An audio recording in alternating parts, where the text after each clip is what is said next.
Merci à toutes et à tous qui êtes présents. Merci à Lucas pour l'organisation et le passage du relais.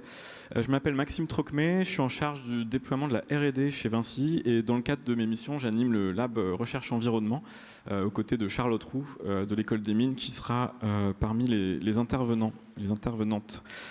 Alors on est un des résidents de Léonard et à ce titre on a construit une séquence intitulée « Réduire notre empreinte énergétique ». Agir sur l'habitat et la mobilité. Ce matin, on a parlé beaucoup de réseaux d'énergie, on a parlé d'offres en fait. Nous, dans les sujets qu'on traite dans le cadre du lab, donc là on parle d'habitat, de mobilité, parce qu'on traite beaucoup de sujets qui sont liés à la demande en énergie. En guise d'introduction, je vais juste vous rappeler que nous sommes le 16 avril 2026, en plein conflit au Moyen-Orient, avec un détroit d'Ormuz bloqué 2 fois. En France, le gouvernement propose d'interdire les chaudières au gaz dans les bâtiments et le prix du gasoil est pas loin de 2,50 €, même dans les hypermarchés les moins chers. En bref, les sujets de prédilection du Lab Recherche Environnement qu'on aborde aujourd'hui dans cette séquence, ils sont au cœur de l'actualité, mais cette fois-ci, on n'est pas uniquement à parler de décarbonation, mais aussi de géopolitique et d'économie. Quelques mots sur le lab, parce qu'on a quelques visages nouveaux. Le lab, c'est un partenariat de mécénat scientifique entre Vinci et 3 grandes écoles d'ingénieurs. On le présente souvent comme un centre de recherche en réseau, dont l'originalité repose sur, on va dire, 2 grands principes. Le premier, c'est que les projets de Vinci, les projets de bâtiments, les projets d'infrastructure, en fait, servent de terrain d'expérimentation aux équipes de recherche. Et puis le second, et la preuve c'est aussi à des événements comme aujourd'hui, c'est que nos travaux et les résultats des travaux de recherche qui sont menés par les 3 écoles d'ingénieurs sont accessibles à tous. Alors depuis 2008, le lab, c'est une centaine de projets de recherche, souvent des thèses ou des projets de post-doctorat, qui sont structurés autour de 4 grandes thématiques, qui sont les 4 grandes thématiques qu'on va traiter aujourd'hui dans cette conférence. C'est le fil conducteur aujourd'hui. Donc la première grande thématique, c'est celle de l'efficacité énergétique, en particulier celle de l'efficacité énergétique des bâtiments. Alors aujourd'hui, donc on va vous présenter à la fois des travaux de recherche académiques et puis aussi des retours d'expérience du terrain.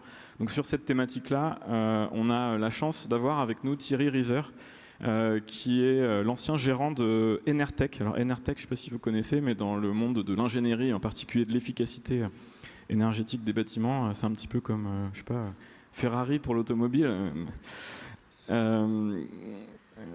On va aussi parler des solutions fondées sur la nature. Donc cette fois-ci, ce sera avec Patrick Stella et avec Charlotte Roux. Et solutions fondées sur la nature, ce qui nous intéresse aujourd'hui, c'est quel impact de la végétalisation sur les consommations d'énergie, sur les températures dans les bâtiments. À chaque fois, l'idée, c'est, on espère, que vous repartiez avec des grandes équations, comme on le fait souvent dans nos conférences, mais plutôt avec des ordres de grandeur en tête. On va parler d'analyse de cycle de vie aussi. L'analyse de cycle de vie, c'est des outils d'éco-conception. Et là, c'est avec la présentation, on ne va pas forcément en parler vraiment, mais plutôt des résultats de Clémence Perrin. On va parler par exemple du temps de retour énergétique des panneaux solaires photovoltaïques. Et puis enfin, last but not least, les mobilités. Donc ça, c'est avec l'école des ponts qu'on travaille dessus. Et on a Ange-Marie Assa, qui est doctorante au LVMT, qui va essayer de répondre à la question: pourrons-nous tous basculer vers la mobilité électrique en France et à quel prix? Donc voilà ce que je peux vous dire en introduction. Le lab, Thierry, je peux te demander déjà de nous rejoindre. Le lab, l'énergie, évidemment, c'est un des gros sujets qu'on traite tout le temps au quotidien et en particulier dans nos conférences. Donc là, on a mis une petite page de pub pour la prochaine conférence, c'est en mai prochain, c'est ici et c'est sur les vélos. Donc comment on construit un plan pour aménager les villes rurales, des villes rurales qui soient adaptées au vélo. Voilà ce que je peux vous dire sur le lab. Aussi vous dire qu'on a prévu, on est très ambitieux, on a prévu des échanges, des temps de questions-réponses. Il y aura un petit temps d'échange probablement, et donc ce qui est toujours compliqué dans ces échanges, c'est la première question. Donc si vous avez une première question qui commence à germer, n'hésitez pas à bien la travailler. Pour la poser, ce sera peut-être la seule. Thierry, je te passe le relais et je te remercie encore pour ta présence. Eh bien, merci. On peut l'applaudir. C'est pas fini, c'est pas fini. Merci Maxime, merci pour l'invitation. Alors du coup, je vais vous parler un petit peu de transition énergétique du parc de bâtiments. Donc comme ça a été dit, je suis Thierry Rieser, je suis l'ancien gérant du bureau d'études Enertech. Actuellement, je suis en pause pour quelques temps, mais voilà.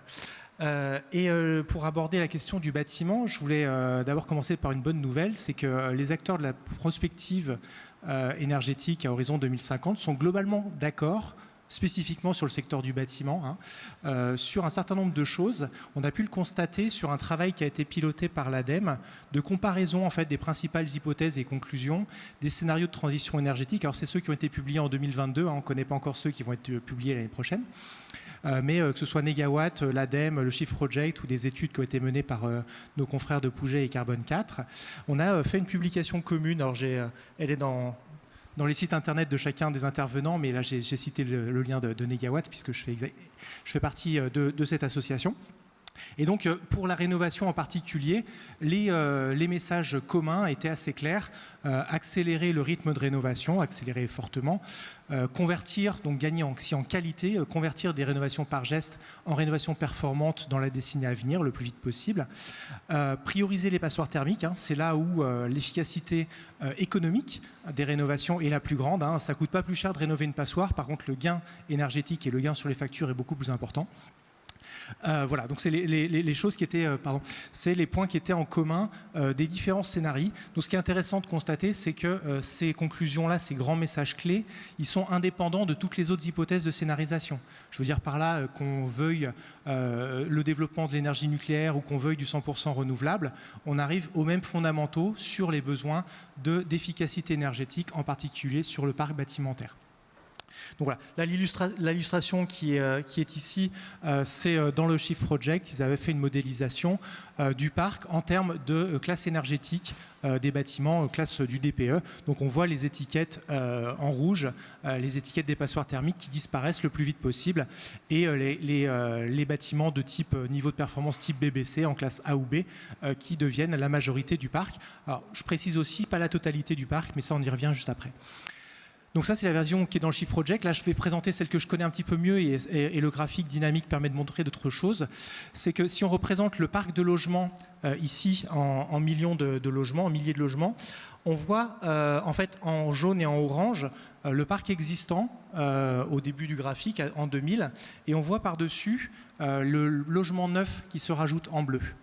On voit également en rouge en dessous les bâtiments démolis.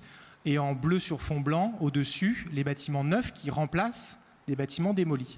Donc la première conclusion qu'on tire de cette vision-là, qui est assez, là pour le coup, il n'y a pas trop de contestation là-dessus, c'est que le rythme de démolition-reconstruction est très très lent par rapport à la taille du parc, et que ce n'est pas la démolition-reconstruction qui va changer structurellement le parc, mais c'est bien la rénovation et pas autre chose. À moins d'avoir une politique type haussmannienne de tout casser et de tout reconstruire, ce qui poserait d'autres problèmes, notamment en termes de ressources, de matériaux, tout simplement, et de main-d'œuvre que ça impliquerait. Donc, un des fondamentaux, c'est que la clé de la performance du bâtiment, c'est la rénovation. Derrière, si on prolonge la tendance actuelle, c'est de faire des rénaux par geste, surtout, en violet, quelque chose comme 3 millions de gestes selon les différentes études, voilà, et ça dépend un petit peu de ce qu'on appelle geste. Mais globalement, c'est ça l'ordre de grandeur. Si on prolonge 3 millions de gestes jusqu'à 2050, on voit qu'on a effleuré le parc, mais on n'a pas traité en profondeur, en totalité, et surtout, on n'a pas traité en profondeur. C'est-à-dire qu'on a gagné quelques classes énergétiques si tout va bien. Avec un geste, en général, on ne gagne même pas une classe énergétique. Donc, ce n'est pas très efficace et ça ne nous emmène pas très loin. Le vert, là, qui apparaît timidement, c'est la rénovation BBC au rythme actuel. C'est malheureusement tout à fait minoritaire, ça existe, il y a les prototypes qui montrent que c'est massifiable, mais pour l'instant c'est tout petit. Donc en fait, la conclusion c'est que ça ne va pas assez vite, donc on a besoin absolument d'accélérer cette rénovation, se concentrer le plus vite possible sur la rénovation la plus efficace, c'est-à-dire la rénovation la plus complète possible, et aller globalement 20 fois plus vite. Alors moduler ça de plus ou moins 5, mais peu importe. Entre les différents scénarios que j'ai cités, ça allait en rythme de croisière à horizon 2035, ça allait entre 600 000 logements par an à un peu plus d'1 million de logements par an.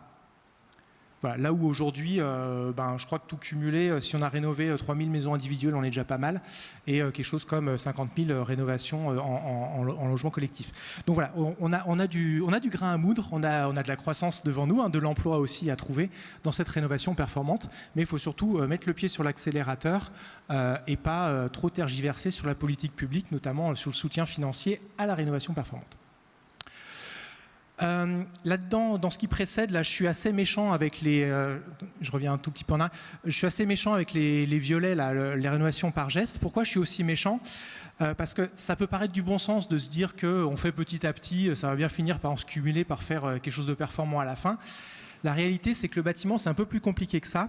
Dans la pratique, si je saupoudre des gestes sur un bâtiment, ça ne fait pas quelque chose de cohérent à la fin.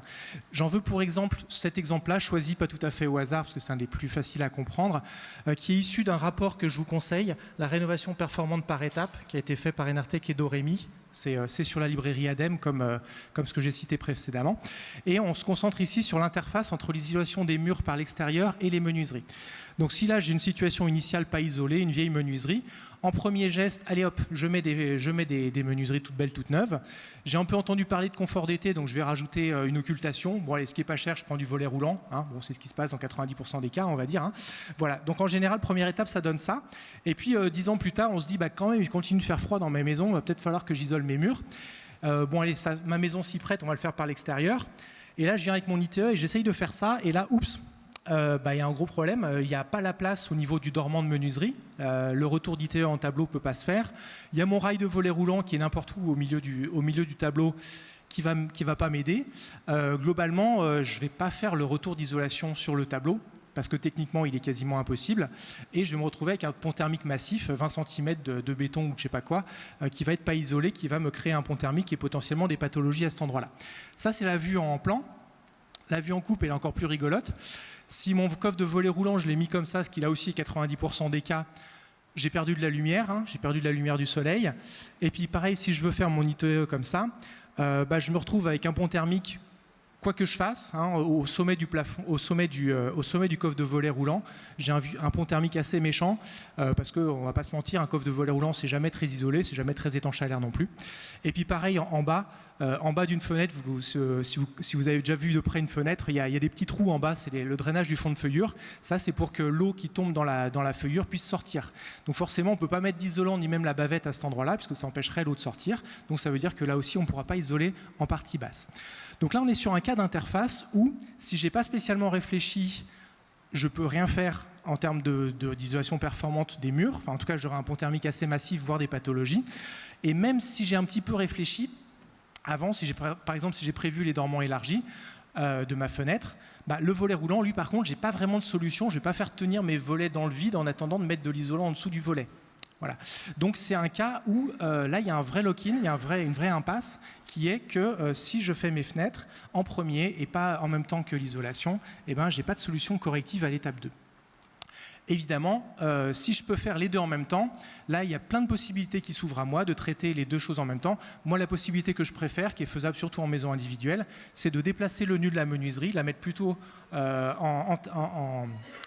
au nu extérieur et avoir un minimum de retour à faire en tableau. Et comme ça évite l'effet muraille. Vous savez, quand on fait une ITE, souvent la menuiserie devient un peu loin et ça fait pas très beau et on perd de la luminosité.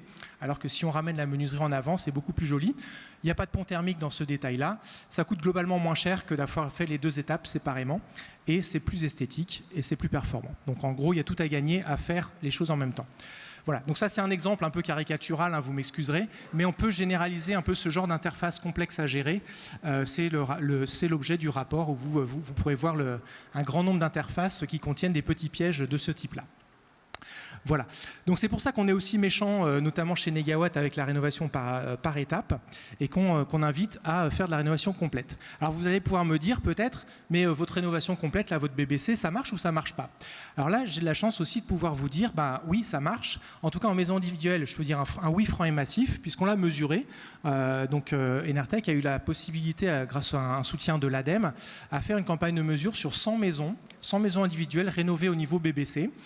Alors c'est du BBC classique, c'est du BBC type bouquet de travaux précalculé que fait notamment l'entreprise Doremi, enfin le dispositif d'accompagnement Doremi, et puis quelques maisons rénovées à énergie positive pour le fun.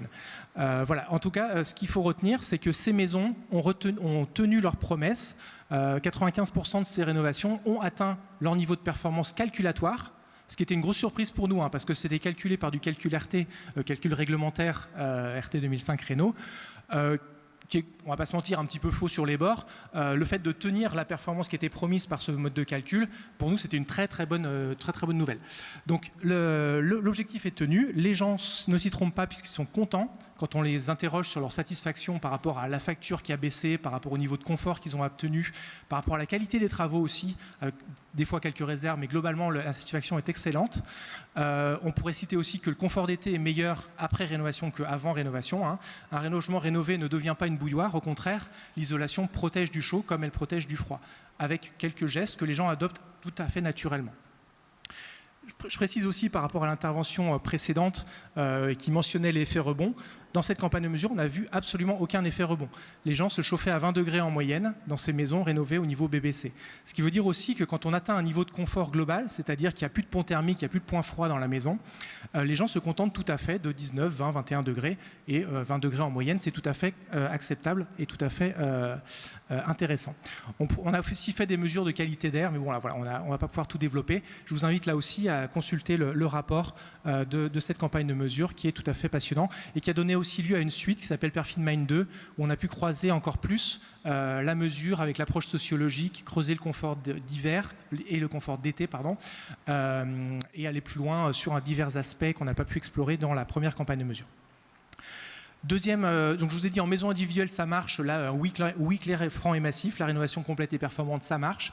En logement collectif c'est un tout petit peu plus compliqué. Là ce que je vous présente c'est une compilation de campagnes de mesure sur au total une cinquantaine de bâtiments collectifs, essentiellement des copros mais aussi quelques logements sociaux. Globalement, on a des gains très significatifs entre avant et après. Les consommations ont fortement baissé. Par contre, par rapport au trait vert qui était la cible du BBC dans chacun de ces bâtiments-là, les consommations réellement mesurées, qui sont les barreaux qui s'empilent, ont tendance à dépasser leur objectif assez largement.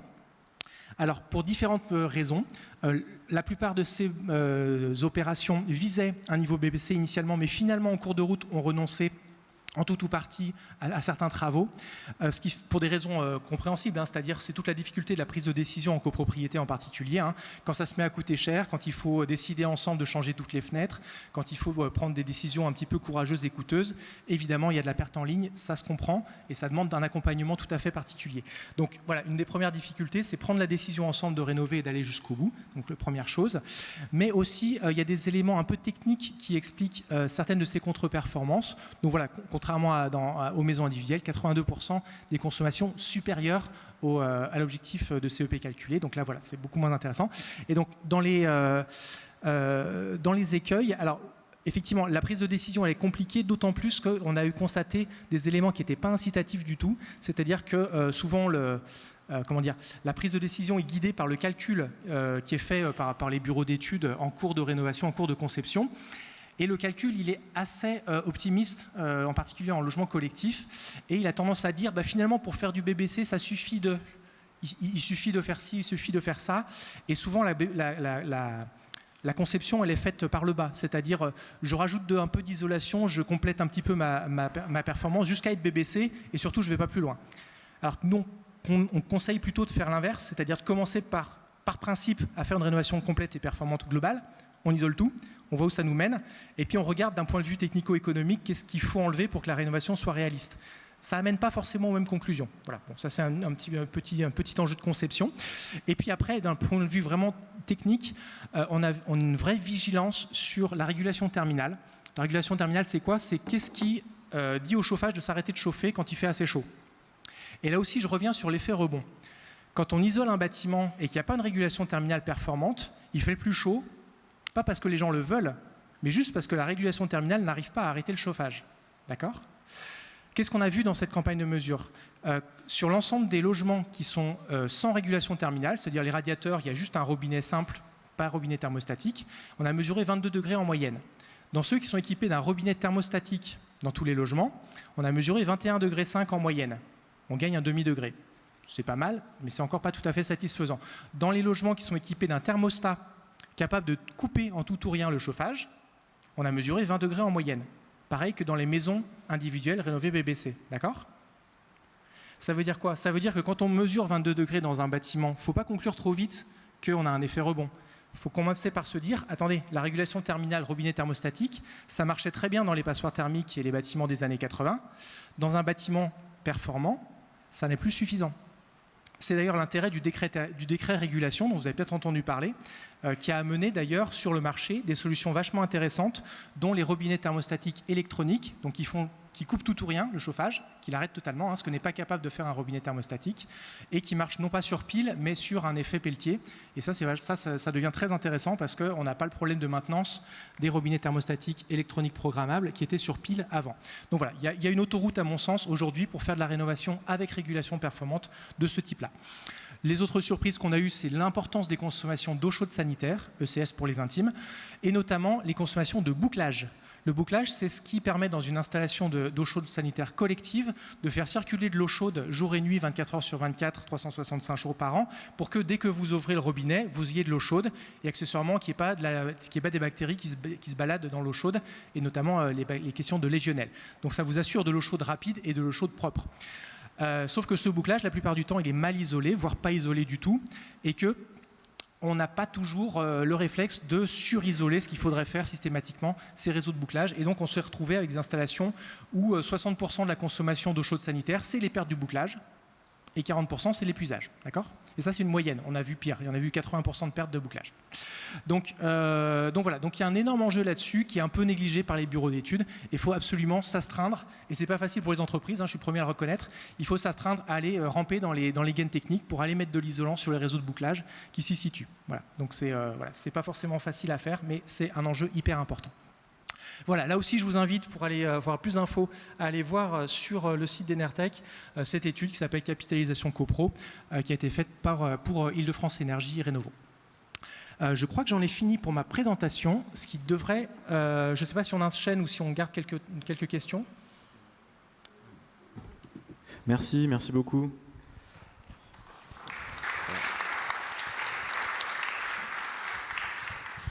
Merci Thierry, on a le temps pour quelques questions. C'était tellement clair. Personne ne veut changer ses fenêtres prochainement. Oui. Alors, je vous propose, quand vous posez la question, de vous présenter et de dire d'où vous venez. Bonjour, je m'appelle Marie-Laure Mayera et mon mémoire est encore en cours de construction pour la coordination BIM, pour valider un certificat en coordination BIM, habitat durable avec Arsenio. Et donc, j'avais une question par rapport aux problématiques justement de coordination dans les projets, notamment de répondre aux problématiques des différents intervenants publics et privés par rapport entre la réglementation, les clashs, on va dire, dans les projets de construction, et la coordination au niveau BIM, justement, pour essayer d'harmoniser avec les enjeux financiers et d'usage. Donc, je ne sais pas si vous auriez un retour, parce qu'en fait, votre étude est très bien voilà, en termes d'habitabilité, mais c'est vrai que les enjeux financiers n'ont pas vraiment été illustrés ici, donc effectivement, il y a une difficulté à articuler les trois. Et je voulais avoir votre retour par rapport à ça. D'accord, merci. Alors, effectivement, la question du financement, j'en ai pas trop parlé parce que c'est pas ma spécialité. Donc j'aurai un peu des réponses prudentes là-dessus. Ce que je peux dire, c'est que de façon très claire, aujourd'hui, la rentabilité et l'attractivité des rénovations, a fortiori les rénovations complètes, est extrêmement dépendante des mécanismes de financement. Et donc, quand on choisit de mettre à plat les dispositifs de soutien à la rénovation performante, ça freine tout un écosystème. Et donc, comme sur d'autres sujets, ça a été évoqué ce matin sur l'électrification par exemple, les acteurs, qu'ils soient publics ou privés, mais en particulier les acteurs privés, ont besoin de lisibilité. de lisibilité. Quand on demande à des artisans de se former à la rénovation performante, de retourner sur les sièges d'une salle de formation, ils n'ont pas du tout envie de le faire. Et si on ne leur promet pas derrière de façon pérenne un certain nombre de rénovations qui vont avec, ils n'iront pas. Voilà. Donc c'est le premier élément de réponse que je voulais vous apporter. Et après, sur les éléments de coordination autour du BIM et autour des éléments techniques, donc là on parle plus spécifiquement de rénovation de logements collectifs, puisqu'on ne va pas se mentir, dans la maison individuelle, les quelques sous qu'il y a à consacrer à de la coordination de travaux, il faut les employer de façon le plus efficace possible. C'est pour ça que nous, on préconise plutôt de passer par des bouquets de travaux plutôt que sur de la modélisation ou du calcul. Mais voilà, ça, parenthèse finie. Donc sur le logement collectif, là, les réflexes existent, en fait, j'ai envie de dire, et tout l'écosystème est déjà mature pour se coordonner, et également sur l'ingénierie financière, c'est-à-dire que aujourd'hui, historiquement, les acteurs comme les ALEC, les ALTE, etc., ont tout le savoir-faire, les Solia, etc., ont tout le savoir-faire pour faire de l'ingénierie financière. Aujourd'hui, il y a l'évolution des dispositifs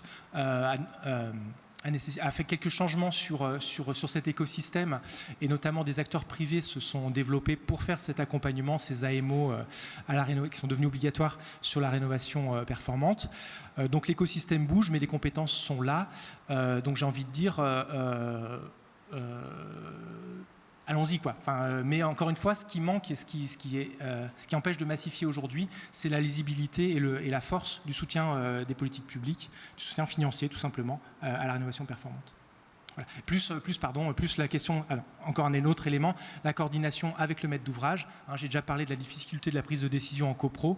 Et là aussi, il y a peut-être, alors là, pour le coup, il y a peut-être encore des choses à développer sur le savoir-faire de l'accompagnement des copropriétés. Il y a déjà des confrères qui sont très bons là-dedans, mais ça manque sans doute de déploiement, de la capacité à accompagner humainement, tout simplement, un groupe d'humains qui doit se mettre d'accord sur un projet où il faut investir de façon importante des sous dans un projet, quoi.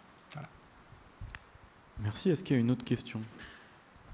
Peut-être en attendant l'autre question. En fait, moi, si je prends des lunettes Vinci, quand tu présentes ces résultats-là, ce qu'on constate, c'est que les maisons individuelles, qui ne sont pas trop dans le cœur de métier de Vinci, il y a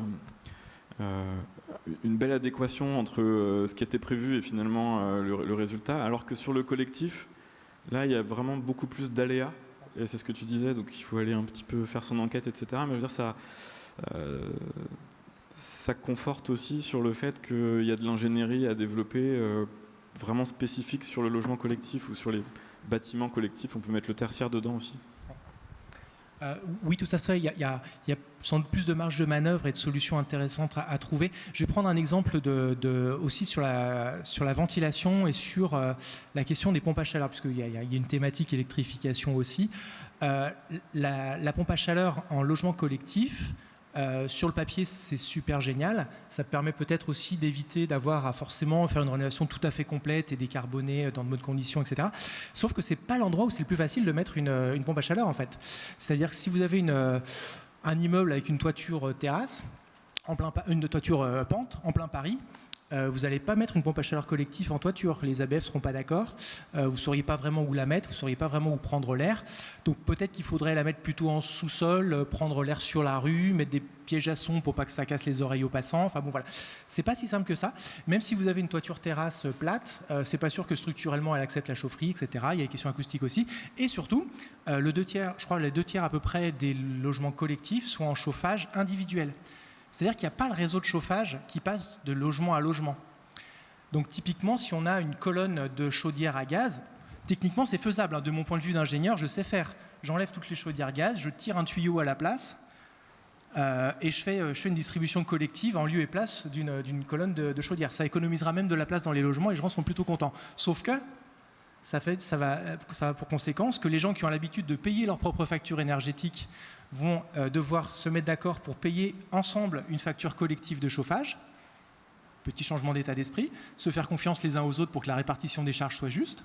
Ouais. Voilà. Et puis accepter aussi de voter à la majorité des 2/3, parce que ça concerne l'intérieur des logements, voter cette décision à la majorité des 2/3 et pas à la majorité simple, parce que c'est des travaux dans les logements et pas en partie commune des logements. Donc voilà, ça veut dire que donc il y a des choses. Le point de départ de la question, c'est s'il y a des choses à inventer spécifiquement dans ce cadre-là.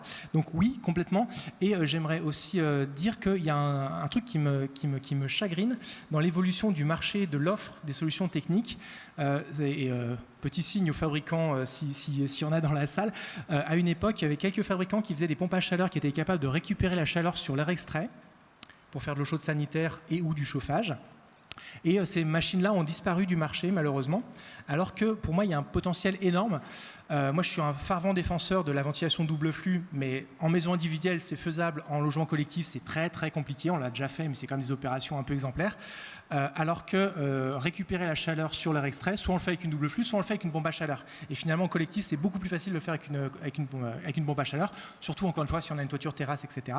Et par contre, là, il nous manque le produit qui faisait ça à une époque et qu'on n'a plus dans les catalogues. Donc petit appel au secours, remettez-nous des pompes à chaleur sur air extrait de grande capacité pour faire des petits collectifs en pompe à chaleur. Donc de l'innovation sur la complexité dans la gestion des projets, on va dire, et puis de l'innovation purement technique, technologique. Qui ne sont pas des ruptures, hein, c'est complètement marginal, hein, c'est juste être capable de gainer un tuyau de ventilation sur une prise de pompe à chaleur. Il y a une question tout là-haut, ce sera la dernière. Même principe, présentez-vous.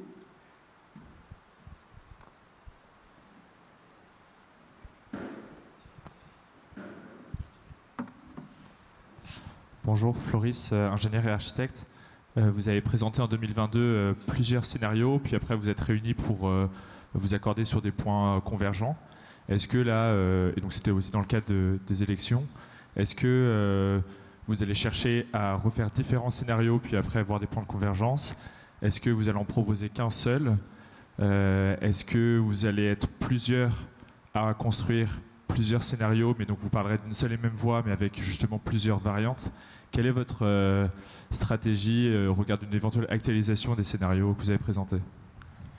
Oui, réponse très simple. Les acteurs, il y en a plusieurs de fait, et tant mieux, parce que ça permet d'avoir une diversité de points de vue, une diversité d'outils de modélisation. Donc des acteurs, il y en a plusieurs. La plupart font plusieurs scénarios, ce qui est intéressant aussi, parce qu'un scénario, ce n'est pas une prévision, c'est juste une adéquation entre des hypothèses et des conclusions. Mais les hypothèses, on les maîtrise évidemment pas. Donc on fait des tirs, on essaye de voir ce que ça donne. Donc la pluralité, elle existera. La concertation en amont, elle existe très peu. Parce que c'est des acteurs différents qui font leur scénario. Alors l'ADEME est capable de discuter avec tout le monde, mais c'est à peu près la seule à être au centre de la table et discuter avec tout le monde. Les autres ne se parlent pas trop. Voilà, bon. Ce qui est dommage, mais on se parle après. Et alors surtout dans le bâtiment, parce que c'est facile dans le bâtiment, on est à peu près d'accord, donc c'est facile de se parler. Sur d'autres thématiques, c'est peut-être un petit peu plus difficile. Donc probablement qu'il se repassera un petit peu la même chose qu'en 2022, a priori de ce point de vue-là. Merci beaucoup, merci Thierry, on peut l'applaudir à nouveau. Patrick et Charlotte, donc j'invite Patrick Stella et Charlotte Roux, donc respectivement d'AgroParisTech. Charlotte est enseignante-chercheuse à l'école des mines et Patrick est chercheur et maître de conférence à AgroParisTech. On a parlé avec Thierry des sujets d'isolation et du bienfait de l'isolation pour notamment les sujets de confort d'été. On voulait aborder avec Charlotte et Patrick un des livrables assez forts, même très fort, qui sort du lab, qui est le lien entre la végétalisation et la performance thermique des bâtiments, en particulier, bien sûr, vous l'imaginez, pour l'été.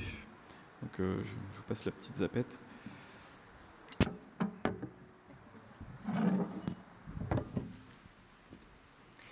Eh bien, merci beaucoup Maxime pour l'introduction. Donc effectivement, aujourd'hui, on voulait vous parler résilience des ensembles bâtis et le croisement en fait, végétation, microclimat et thermique du bâtiment. Alors la question, c'est que les canicules vont se multiplier à cause du changement climatique. Et donc, comment on fait pour demain éviter une augmentation importante de la consommation d'énergie si tout le monde met des climatiseurs dans son logement? Alors, ceux qui pourront se le payer, hein, donc, les riches vont mettre des climatisations et puis les gens qui n'auront pas les moyens, ils vont s'offrir de la chaleur et ça pourra avoir des conséquences sanitaires importantes. Donc la question, c'est qu'est-ce qu'on fait? Est-ce que notamment les villes sont particulièrement exposés à cause de l'effet d'îlot de chaleur urbain. Donc une des questions, ça peut être est-ce qu'on essaye de traiter cet îlot de chaleur urbain en végétalisant? Est-ce qu'on rénove tous les bâtiments? Qu'est-ce qui se passe dans chacun des cas? C'est-à-dire, pour la végétation, il faut de l'eau, pour les bâtiments, il faut des matériaux. Dans les deux cas, peut-être qu'on gagne de l'énergie. Voilà. Est-ce qu'il faut faire, est-ce qu'il n'y a pas une certaine complémentarité à trouver entre les deux? Alors, on a mis nos expertises en commun pour regarder un petit peu cette question en travaillant sur le cas d'un HLM à Montreuil. Donc voilà, pour quantifier l'intérêt de la végétation autour du bâtiment et puis regarder quel effet ça avait sur la température extérieure puis sur la température intérieure. Et on s'est projeté, on a utilisé des données climatiques prospectives avec des scénarios de réchauffement assez forts. Donc c'était plus pour avoir une idée des échelles sur lesquelles on allait travailler avec des hypothèses de réchauffement très fort. Alors, pour faire ça, comme disait Charlotte, on a développé, on a mis en œuvre nos compétences respectives et surtout nos outils de simulation. Alors, je vais juste vous la décrire. Hein. L'idée, c'est pas de rentrer dans les équations, mais un peu de vous expliquer comment et pourquoi on a fait ça. On a couplé différents modèles que l'on a chacun chez nous. Alors, on est parti de données simulées prospectives, donc données par Météo France. C'est des choses que tout un chacun peut récupérer dans vos activités professionnelles assez facilement. Et puis, ces données, elles sont à l'échelle de Paris. Nous, c'est ce qu'on a utilisé. Mais d'un quartier à un autre, typiquement, il y a une telle variabilité microclimatique qu'il faut réussir à descendre sur ça. Donc ça, nous, on a un modèle de microclimat qui est fait pour ça, donc qui part de choses assez simples. Hein. On a juste besoin de quelques caractéristiques de notre quartier. Donc on a récupéré celle de notre cas d'étude à Montreuil.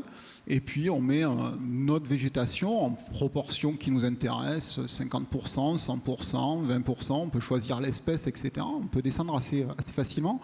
Et ça, c'est notre modèle de microclimat qui va nous sortir les conditions micro-météorologiques, non pas à l'échelle de Paris, grosse maille, etc., mais vraiment à l'échelle de la rue, en moyenne ici.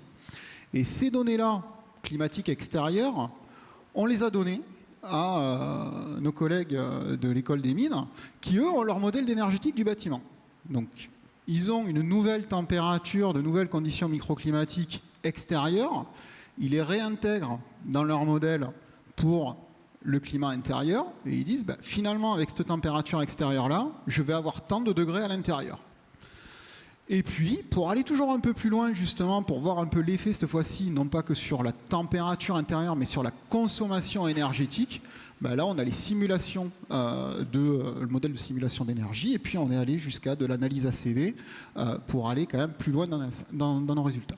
Alors, pourquoi j'insiste là-dessus? C'est pas juste pour le plaisir qu'on fait des choses compliquées, qu'il faut des modèles, etc. C'est surtout pour vous dire qu'on a voulu donner le maximum de réalisme aux résultats que l'on obtenait. C'est-à-dire que souvent, nous, ce qu'on peut voir, c'est qu'on part de données moyennes, très grossières. Alors, du coup, on peut toujours se poser la question, mais finalement, est-ce que c'est réaliste? On parle de moyenne année. Nous, on a fait des simulations sur une année complète. Donc, toutes les demi-heures, on a été capable de sortir ces chiffres-là sur une année complète. Donc, on a essayé d'aller sur quelque chose qui était quand même assez précis pour tirer des conclusions et des résultats qui soient assez robustes sur ça. Donc, comme disait Charlotte précédemment, on a choisi de prendre des données prospectives, donc de futur. Alors ça, pour le coup, c'est pas nous qui les simulons, c'est Météo France. Selon plein d'hypothèses, on a pris un scénario un peu moyen, un peu reconnu, un peu standard, à horizon 2100. Alors pourquoi? Puisqu'on travaille encore une fois sur un cas d'étude qui se voulait réel, avec de la rénovation. Qu'est-ce qu'on peut faire? Mais il faut bien comprendre ce que l'on fait maintenant. Ça va nous intéresser sur toute la durée du cycle du programme. Donc autant aller voir ce qui va se passer dans 50 ans, 60 ans, qui sera la condition avant démantèlement ou nouvelle rénovation, etc. Donc on a fait ce travail-là. Voilà un peu ce que ça donne à l'échelle du quartier. Alors c'est une représentation 3D un peu grossière, 50% de végétalisation, 100% de végétalisation. On a décidé de travailler sur la fraction. On a mis, c'est des cylindres, mais c'est juste la 3D. Ça, c'est, dans la réalité, on peut mettre des vrais arbres qui ressemblent à quelque chose. Il ne faut pas s'inquiéter. On peut les tailler, on peut, sur ça. Donc, on a fait ce travail-là et on a obtenu une partie des résultats suivants. Alors, ici, c'est l'effet de la végétalisation urbaine hein, sur les températures extérieures. J'insiste bien sur les températures extérieures. Hein. Donc quand vous êtes dans la rue, vous vous baladez, si vous mettez de la végétalisation, globalement, vous allez avoir un gain d'à peu près 2 degrés versus un scénario où vous n'en auriez pas. Donc ça, c'est des choses qu'on entend assez régulièrement actuellement. Vous n'êtes peut-être pas sans savoir que végétaliser toute la ville, tous les bâtiments, etc., c'est quelque chose qui fait l'objet de beaucoup de politiques publiques. Donc nous, d'un point de vue scientifique, on confirme, ça marche, ça rafraîchit, 2 degrés, c'est quand même plutôt pas mal, notamment par une période de vague de chaleur hein, laquelle on peut supposer. Mais ça, encore une fois, c'est pas la température intérieure. Et là, quand on va voir la température intérieure, ben, le gain, il est quand même beaucoup plus faible, de l'ordre à peu près de 0,7 degrés. Il n'est pas négligeable, mais il est plus faible. Donc nous, ce qu'on a pu dire, ne serait-ce que sur l'effet de la végétalisation, au moins sur les températures, c'est de dire la végétalisation, elle fonctionne très bien pour améliorer le confort thermique extérieur, donc quand vous allez vous balader avec les enfants, quand vous allez faire votre jogging, quand vous rentrez des courses, etc., etc. Pour tout ce qui est température intérieure, on est loin des gains de 2-3 degrés qu'on peut entendre. On est plutôt sur un effet à 1/3, 1/4 de ce que l'on a à l'extérieur. Donc voilà un peu ce qu'on a obtenu. Maintenant, je vais laisser Charlotte continuer sur les résultats un peu plus annuels, durabilité et effets sur la consommation électrique en comparaison avec l'association avec la rénovation énergétique. Donc on a regardé notamment cette question de la consommation d'eau, parce que pour que les arbres ils marchent pour rafraîchir l'air, il faut qu'ils consomment de l'eau, sinon ça ne fonctionne pas, le phénomène d'évapotranspiration ne se fait pas. Et alors, ce qui a été calculé, c'est vraiment un maximum de consommation d'eau, parce que l'idée c'était de ne pas oublier des effets, donc de plutôt regarder un peu au maxima. Et en fait, c'est significatif, c'est-à-dire que le coût, si on prend toute cette eau avec de l'eau potable, le coût serait quasiment comparable avec ce qu'on aurait avec une climatisation classique. Donc ça fait vraiment réfléchir, c'est-à-dire si on veut végétaliser les villes, il va falloir aller trouver l'eau ailleurs que sur le réseau d'eau potable. Ça paraît assez intuitif, mais l'ordre de grandeur de la consommation d'eau est quand même significatif. Il faut vraiment se poser cette question avant de végétaliser les villes. Et puis, on a regardé la complémentarité avec les actions de rénovation. Pour ce qui est du confort intérieur dans les bâtiments, la rénovation performante de l'enveloppe est très efficace, plus efficace que la végétalisation de l'extérieur. On a une réduction très importante à la fois des besoins de chauffage et une amélioration significative du confort estival. Parce que, comme le disait Thierry tout à l'heure, l'isolation, ça protège à la fois du chaud et du froid. Et donc là, on a vraiment quelque chose aussi qui va nous permettre de faire une synergie et de baisser sa consommation d'énergie de chauffage et potentiellement de retarder l'installation de la climatisation dans les bâtiments. Donc voilà, la conclusion de notre étude, c'était que notamment la végétalisation, elle a un effet qui est significatif, qui est visible, qu'on peut mesurer, qui n'est pas nul, mais il sera insuffisant pour créer une réelle adaptation au niveau des bâtiments et qu'il faut absolument compléter par des mesures de rénovation de manière vraiment ambitieuse, telles que ce que vous a présenté Thierry tout à l'heure. L'accès à l'eau est crucial. Bien sûr, là, on n'a regardé que les effets thermiques sur la végétation, mais ça a plein d'autres effets bénéfiques. Donc ça ne veut pas dire du tout qu'il ne faut pas végétaliser les villes. Par contre, en le faisant, il faut le faire bien et il faut tenir compte de cette nécessité d'accès à l'eau pour la végétation. Voilà, la rénovation est efficace pour l'adaptation à l'atténuation, je l'ai déjà dit. Et effectivement, il y a vraiment un intérêt à regarder ces aspects-là de façon complémentaire. Et c'est pour ça, notamment, que le lien entre nos deux expertises était vraiment important. Et ça, c'est un enjeu de la rénovation thermique, de la rénovation, de la transition, on va dire, énergétique et environnementale des villes. C'est qu'il va falloir mettre les différents experts ensemble pour pouvoir travailler et trouver des solutions vraiment avec une vision systémique. Je vous remercie pour votre attention.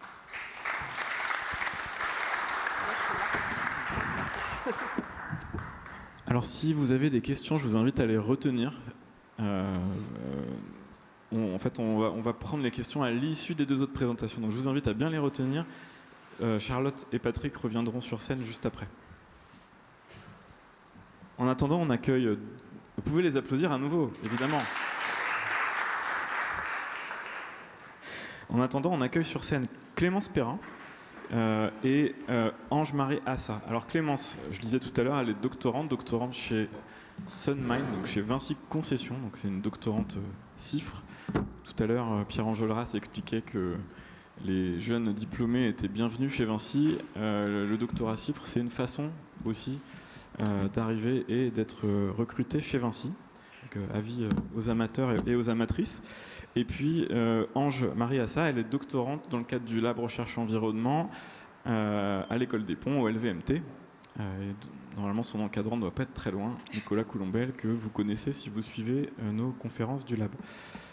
Clémence, tu commences avec un contexte, réalité et défi sur le photovoltaïque.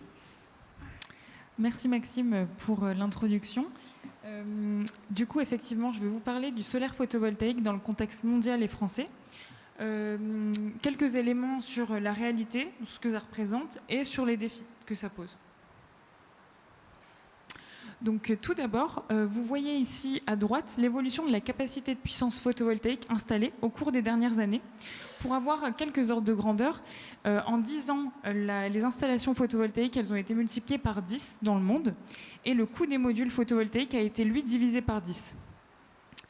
À droite, cette fois-ci, on voit la capacité de puissance cumulée de la production d'électricité par technologie et on voit que le solaire photovoltaïque, ça représente la plus grande croissance. Ça a dépassé maintenant l'éolien et ça représente en termes de puissance 20% du mix électrique et 7% de la consommation électrique finale. En ce qui concerne le contexte français plus précisément, le solaire, c'est 6% du mix électrique en France, donc de la production. Donc la production, c'est la consommation et les exports.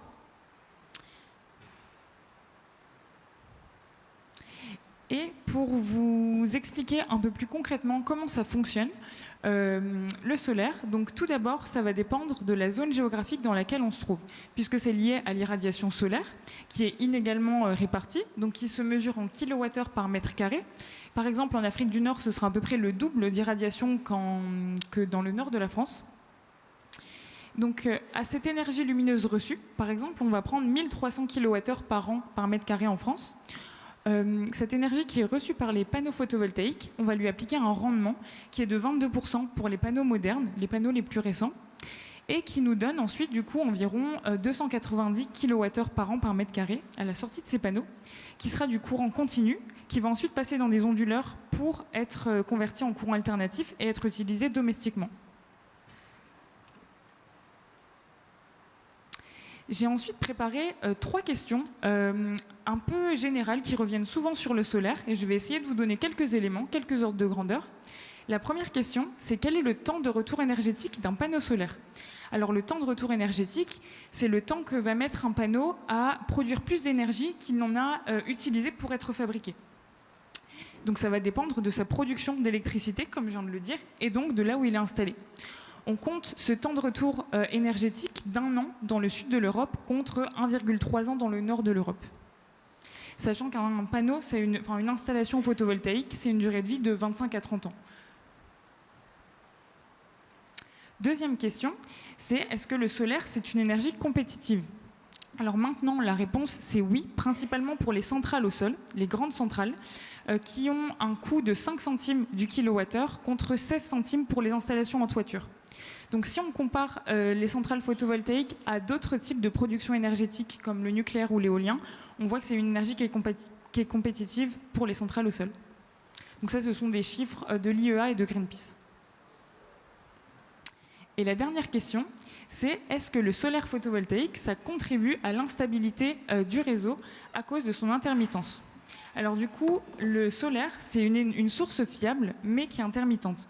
Donc fiable du sens où les modèles de prévision météo permettent de prédire quand il y aura de la production énergétique, ce qui permet à RTE de gérer, d'anticiper les besoins de déclenchement des autres centrales. Mais c'est une énergie qui est intermittente.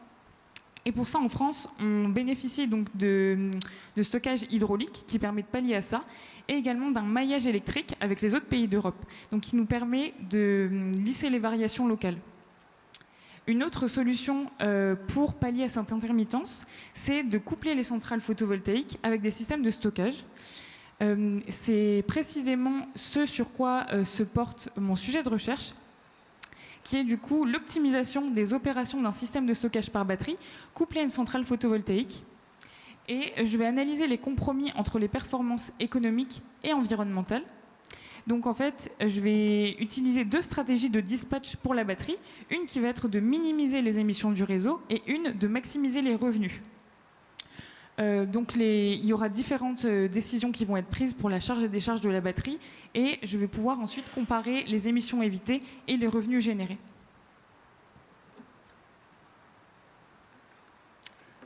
Merci.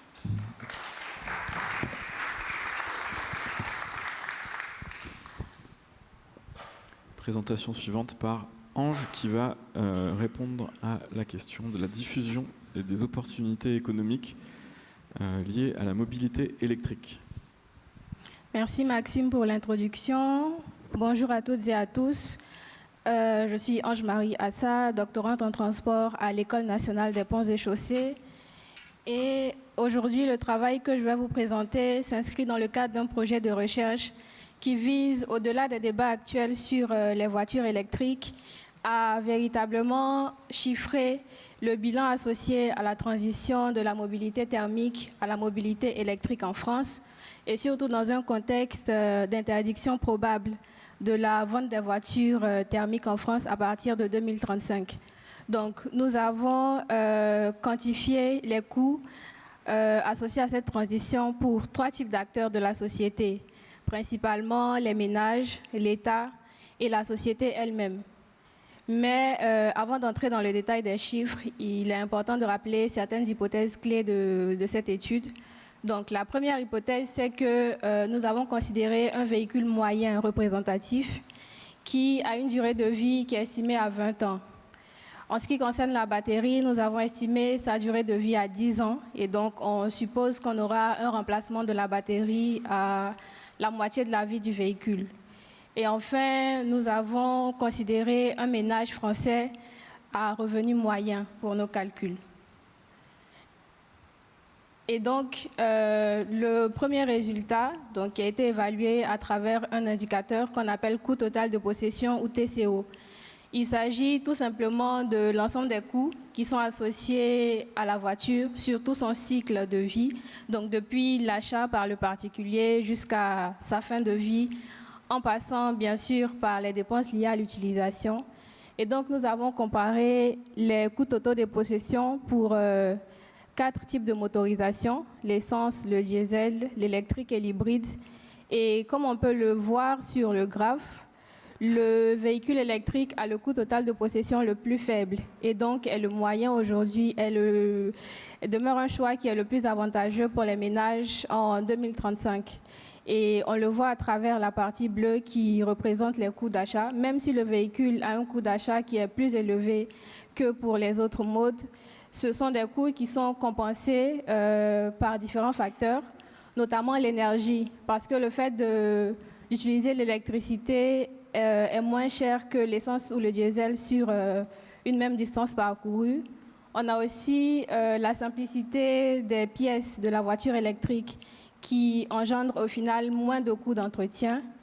Et à ces différents facteurs à l'usage s'ajoutent les subventions de l'État qui visent à encourager cette transition vers l'électrique, mais qui au final allègent la facture pour le ménage. Le deuxième indicateur que nous avons analysé concerne les bilans, donc les gains et les pertes pour chaque type d'acteur, comme je le rappelais, l'État, les ménages et la société. Et dans cette partie, nous avons inclus les externalités, donc principalement les coûts associés aux gaz à effet de serre, aux polluants atmosphériques et aux nuisances sonores.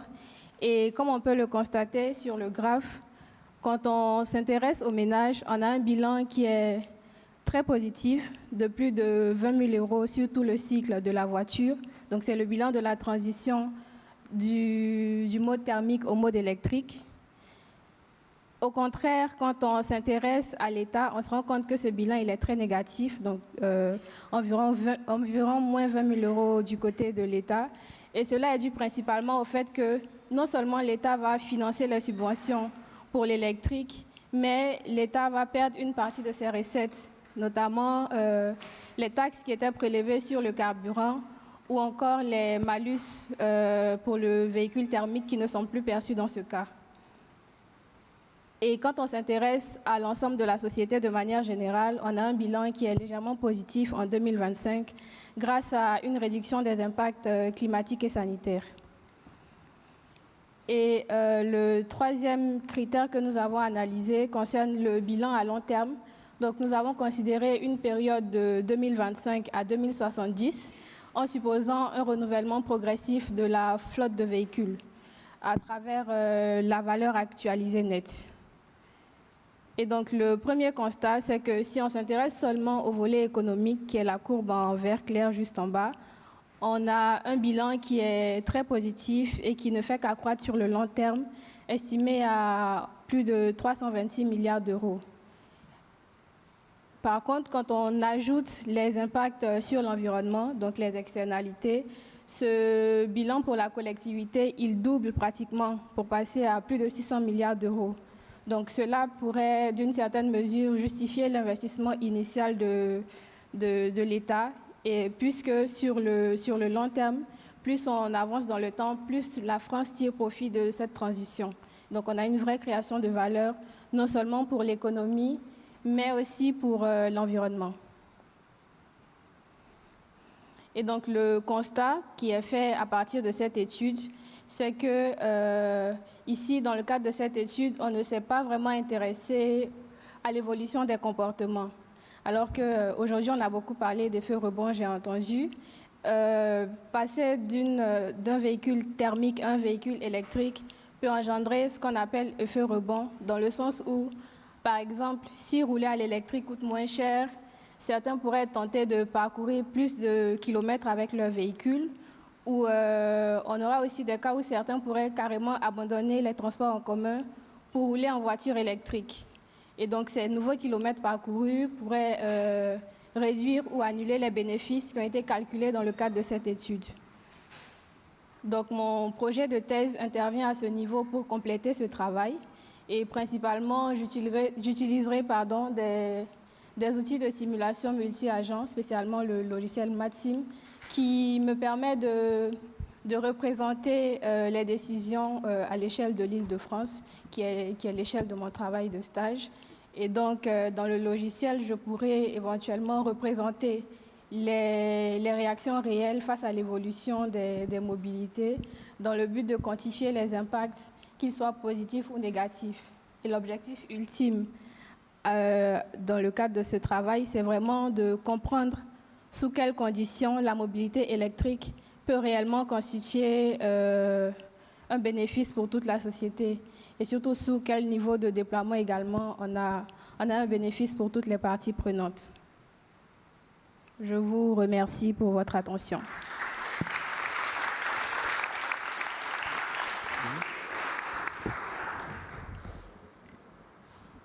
Merci beaucoup. Merci à tous les participants, enfin en tout cas tous les intervenants d'avoir tenu le timing. Est-ce qu'il y a des questions pour les 4 dernières interventions que vous venez de voir? Et Madame, tout à l'heure, avait levé la main en premier. Peut-être vous présenter, comme je disais tout à l'heure.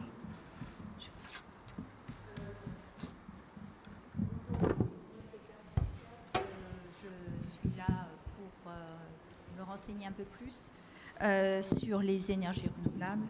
et sur les gains et les opportunités. Et dans ce cadre-là, vous parliez qu'avec la végétalisation, il n'y avait que 2% de gains sur les températures. Mais la question, en changeant la colorimétrie des sols, parce qu'on s'aperçoit, on sait que le blanc permet une réfraction de la lumière, donc de la chaleur, le noir absorbe, et aujourd'hui, tous les sols sont gris foncé, anthracite. Est-ce qu'en modifiant la colorimétrie des murs et des sols, il y aurait une opportunité justement de faire baisser cette température ? Donc oui, alors déjà juste peut-être pour une petite correction, c'était pas 2%, c'était 2 degrés de température.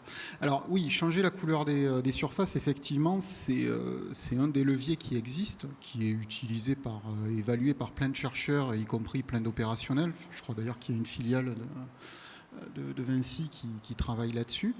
Alors après, ça dépend où on le fait. Si on le fait sur le revêtement du bâtiment, en fait, il y a un autre effet qui s'appelle un effet piège à lumière, qui sont des réflexions multiples. Donc, en fait, c'est pas parce que vous divisez l'albédo, c'est le terme, par 2 de la surface qu'à l'échelle du quartier, vous gagnez 2. Ça, c'est déjà le premier effet. Maintenant, le discours qu'on a tenu et sur lequel je suis intimement persuadé, c'est qu'en fait, on ne cherche pas à opposer des solutions de végétalisation et des solutions, on va dire, plutôt d'ordre technique.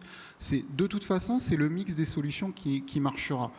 Et pour en revenir à la question de la végétalisation, quel est l'intérêt de mettre des végétaux s'ils n'ont pas d'eau ?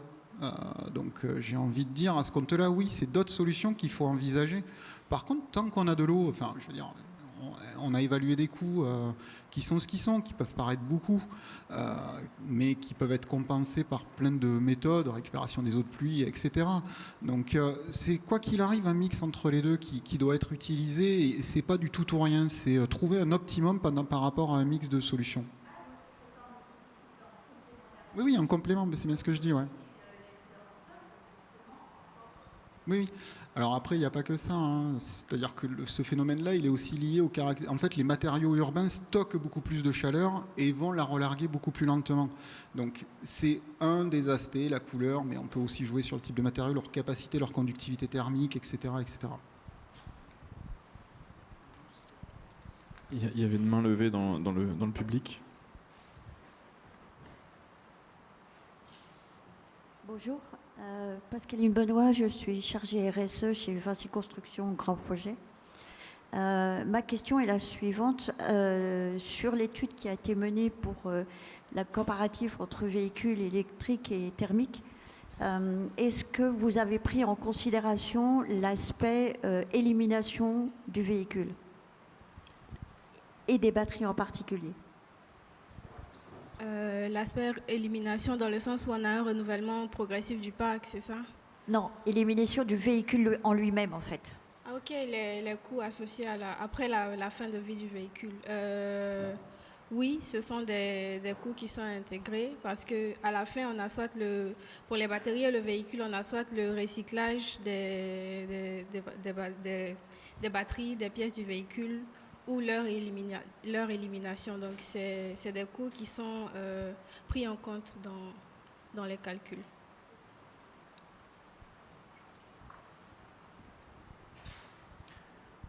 Merci. Il y avait une main levée tout en haut.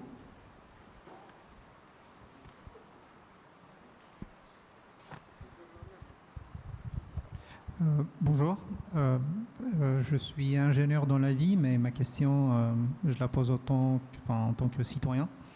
Ma question donc, est pour Charlotte et Thierry.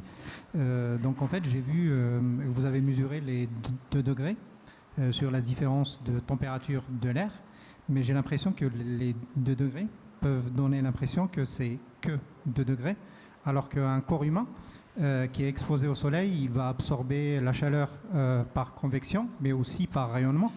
Et donc, il y a une intensité de l'absorption de cette énergie-là et dans le temps. Donc, moi, vous êtes plus confronté que moi à la question. Moi, juste comme citoyen, j'ai assisté à la rénovation d'une cour d'école où, après des discussions pendant une année, ils ont décidé de mettre de l'asphalte et considéraient que les arbres étaient dangereux parce que les feuilles mouillées peuvent faire glisser. J'ai entendu tout et n'importe quoi. Donc je me demande, vous qui êtes confrontés à ces questions-là, c'est quoi vraiment qu'est-ce qui empêche vraiment l'implantation, enfin de mettre des arbres dans les cours d'école, hein. Donc ça, c'était mon sujet, mais ailleurs aussi. Alors, je vais essayer de reprendre un peu dans l'ordre par rapport déjà les 2 degrés. Est-ce que c'est beaucoup, c'est pas beaucoup. En fait, il faut bien dissocier différents éléments. C'est-à-dire qu'il y a les températures à l'échelle mondiale. Très bien, ça augmente de 2, 3. Enfin, depuis l'ère pré-industrielle, c'est un peu plus. Maintenant, en ville, nous, ce qu'on essaye de faire, c'est éviter un phénomène qui s'appelle le phénomène d'îlot de chaleur urbain. Ce phénomène-là, c'est pas quelque chose qui est en lien avec le changement climatique. C'est uniquement quelque chose qui est en lien avec l'artificialisation des surfaces. À Paris, ce phénomène-là, en moyenne, c'est 3 degrés. Donc là, avec une solution de végétalisation, on l'a compensé aux 2 tiers. C'est la différence de température entre ce qui se passe à l'intérieur de Paris et à l'extérieur. Donc 2 degrés, j'ai envie de dire, c'est quand même beaucoup. Là, ce qu'on a réussi à compenser, à évaluer, c'est quasiment l'intégralité du phénomène d'îlot de chaleur urbain, lié à l'urbanisation. Ça, c'est le premier élément. Le deuxième élément que vous avez rapporté fait plus référence à... Alors là, on était sur l'énergétique du bâtiment et de la consommation d'énergie, donc on n'était que sur la température. Là, ce à quoi vous avez fait référence, c'est ce qu'on appelle le confort thermique. Le confort thermique, il dépend de plusieurs éléments. La température, qui en est un, mais il dépend aussi, c'est un ressenti, c'est une perception, de la vitesse de vent. On sent toujours qu'il fait... On sent un peu mieux quand il y a un peu plus de vent que quand il n'y en a pas. Et de l'ombrage. Donc globalement, quand il fait chaud, vous et moi, on part en tant que citoyen, on se met sous un arbre, c'est quand même plus logique. Voilà, donc ça fait partie d'autres notions, alors qu'on n'a pas établi dans ce travail-là, mais effectivement, pour ça, l'arbre en ville est intéressant. Alors maintenant, la dernière question, je suis désolé, je vais noyer un peu le poisson, qui est... Pourquoi on n'en met pas plus dans les écoles? Alors, la première réponse que je vous apporterai, je vous conseille de vous rapprocher de la mairie de quartier. La première. La deuxième, je suppose que ces genres de travaux-là ont un coût, déjà. Donc, je pense qu'on connaît tous à peu près l'état des finances publiques. Et la troisième, et il faut quand même être logique et cohérent là-dessus, en fait, il y a des questions de responsabilité, il me semble. Alors, il y a des écoles qui arrivent à les mettre en place. Alors, je ne parle pas d'un enfant qui va se cogner contre un mur, mais il suffit qu'il y ait un petit coup de vent, etc. Je ne suis pas le plus à même, ce n'est pas mon domaine d'expertise, mais de ce que j'en ai compris, c'est quand même le maire ou enfin, le représentant de l'autorité administrative qui est responsable au pénal s'il y a le moins de problèmes. Donc je suppose qu'il doit y avoir aussi ces éléments-là, mais je vous suggère de vous rapprocher de votre mairie de quartier pour savoir pourquoi ils ne me font pas plus de cours Oasis. Voilà. Merci à vous. On a le temps pour une toute dernière question.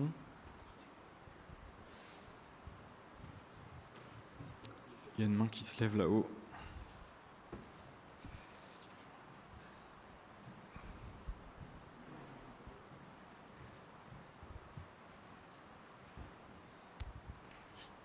Vous avez évalué l'effet de la végétalisation selon un modèle. Est-ce que vous avez aussi des données réelles, à l'instar de ce qui a été présenté précédemment sur le bâtiment et les consommations d'énergie? Alors, 52 secondes. Donc, oui, on en a. Alors, il y a des expérimentations qui ont été faites avant et après rénovation, notamment à Paris. Je crois que c'est les collègues de l'université Gustave Eiffel qui ont fait ça sur un parking où ils trouvent à peu près les mêmes ordres de grandeur que nous. Hein. Après, je tiens quand même à préciser que le modèle qu'on utilise, c'est un modèle qui a été validé sur des mesures. Donc en fait, une fois qu'il est validé, on suppose qu'il est valide pour toutes conditions. Donc voilà, ce qu'on rapporte est relativement proche de la réalité. Voilà. Merci beaucoup. Merci à toutes et j'allais dire tous. Oui, tous, parce qu'il y avait quand même 2 intervenants. On peut les applaudir à nouveau. Il nous reste 20 secondes sur le timing. Ça me laisse le temps de remercier déjà Maria Beraldi, avec qui on a préparé cet événement, qui est là, qui est cachée. Vous pouvez l'applaudir aussi. Et puis Et puis les équipes de Léonard qui nous accueillent chaque année à l'occasion du festival. Donc il y a Emmanuel, Lucas, Mégane et bien d'autres qui sont en coulisses et qui nous permettent d'avoir des événements qui sont vraiment hyper confort pour nous. Et très heureux d'être challengé chaque année sur la thématique du festival. Merci à tous et à toutes et à bientôt.